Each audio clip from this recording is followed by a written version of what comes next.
नमस्कार इंडियंस, अपना इंडिया में आपका बहुत बहुत स्वागत है। मैं हूं आपका दोस्त देवेंद्र पटेल। आप सब स्वस्थ और अच्छे होंगे ऐसी उम्मीद और कामना करते हैं। दोस्तों, आज के एपिसोड में हम आपसे बात करेंगे ज्योति मौर्य और अंजू उर्फ फातिमा, अंजू थॉमस, जो कि जुलाई के माह में पाकिस्तान गई थी और पाकिस्तान में नसरुल्लाह के साथ उसने प्रेम विवाह किया। यानी कि विवाहित जीवन होते हुए भी, दो पुत्रियां होने के बावजूद भी अंजू थॉमस ने पाकिस्तान जाकर नसरुल्लाह के साथ प्रेम विवाह किया और हिंदू धर्म छोड़कर मुस्लिम धर्म ग्रहण किया और फातिमा बन गई। दोस्तों, उसी प्रकार की गलती ज्योति मौर्य ने की, ठीक उसी प्रकार की, क्योंकि यही विवाहित महिला हैं, इनकी भी दो पुत्रियां हैं। दो पुत्रियां होने के बावजूद भी ज्योति मौर्य ने मनीष दुबे के साथ प्रेम प्रसंग किया। अवैध संबंध और प्रेम प्रसंग का आरोप उनके पति स्वयं आलोक मौर्य ने ही लगाया था। यानी कि आलोक मौर्य को लगा कि अब ज्योति मौर्य के अवैध प्रेम प्रसंग और अवैध संबंध के चलते कहीं ना कहीं मेरी हत्या हो सकती है।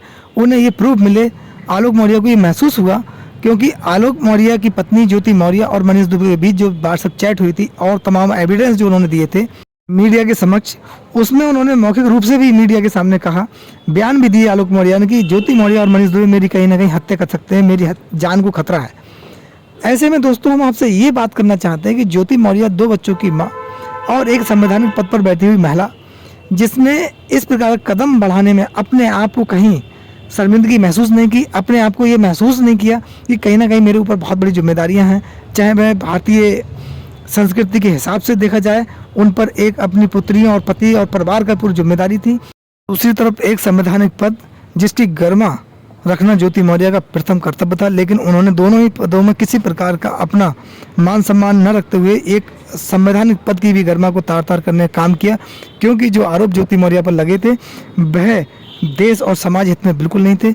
लेकिन ज्योति मौर्य के पति आलोक मौर्य ने कहीं ना कहीं संघर्ष करने का काम किया और ज्योति मौर्य का पूरा काला चिट्ठा और मनीष दुबे का चिट्ठा मीडिया के समक्ष रखा, जिसमें दोनों सवालों घेरे में घिरते हुए दिखाई दिए। इस पर कड़ी कार्रवाई होते हुए मनीष दुबे के अगेंस्ट इतनी बड़ी कार्रवाई हुई कि मनीष दुबे को सस्पेंड कर दिया गया, लेकिन ज्योति मौर्य अपने आप को बचाने में कामयाब हुई। ऐसा लोगों का मानना है, कहना है कि ज्योति मौर्य को बचाने में आलोक मौर्य ने काफ़ी सहयोग किया, क्योंकि उन्होंने अपनी शिकायत वापस ली। शिकायती प्रार्थना पत्र वापस लेने के बाद ज्योति मौर्य ने राहत की सांस ली। लेकिन दोस्तों, ये जांच अभी रुकी नहीं है। इस पूरे प्रकरण में जब व्यापक रूप से जांच होगी तो ज्योति मौर्य का भी फंसना तय होगा। यहाँ पर ये मानना बहुत जरूरी है कि अगर आलोक मौर्य ने ये पूरा प्रकरण मीडिया के समक्ष नहीं उठाया होता और आलोक मौर्य स्वयं मीडिया के सामने नहीं आए होते, तब ये सेम घटना बिल्कुल जिस प्रकार से अंजू थॉमस उर्फ फातिमा की पाकिस्तान जाने के बाद ओपन हुई, ठीक उसी प्रकार से मनीष दुबे और ज्योति मौर्य का प्रेम प्रसंग जब परवान चढ़ जाता है, यानी कि ज्योति मौर्य कानूनी रूप से वैधता के आधार पर जब आलोक मौर्य को तलाक दे देती, उसके बाद ही प्रकरण सुर्खियों में आ पाता। लेकिन आलोक मौर्य ने सोची समझी अपनी व्यवस्था के अनुसार इस मामले को मीडिया के समक्ष रखा और जिससे ज्योति मौर्य और मनीष दुबे कहीं ना कहीं बैकफुट पर आए। उन्हें अपने आप को बचाना ही मुश्किल पड़ गया। उसके बाद जो मनीष दुबे के पूरे काले चिट्ठे थे, कारनामे थे, जो उनकी पूर्व में उनके खिलाफ शिकायतें थी, उन पर भी जांच हुई और मनीष दुबे फंसे।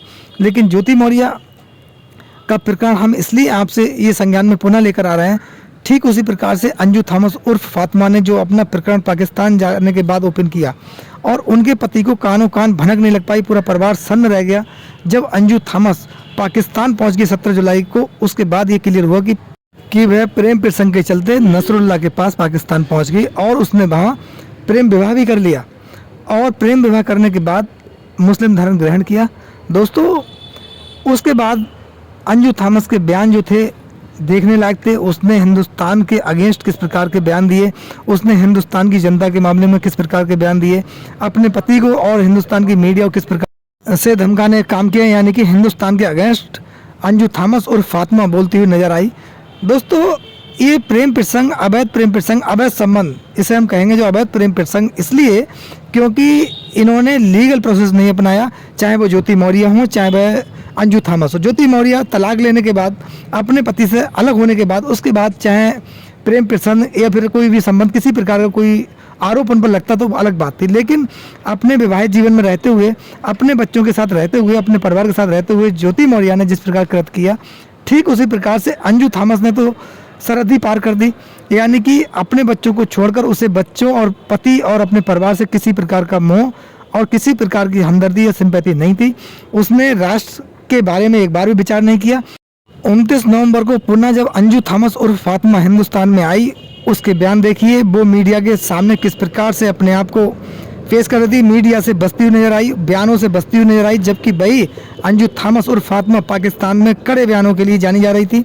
और किस प्रकार से उसके बयान थे, किस प्रकार की उसकी जो लैंग्वेज थी हिंदुस्तान और हिंदुस्तान के लोगों के प्रति क्या थी, वह देखिए वह पाकिस्तान में गुणगान करती हुई नजर आ रही थी।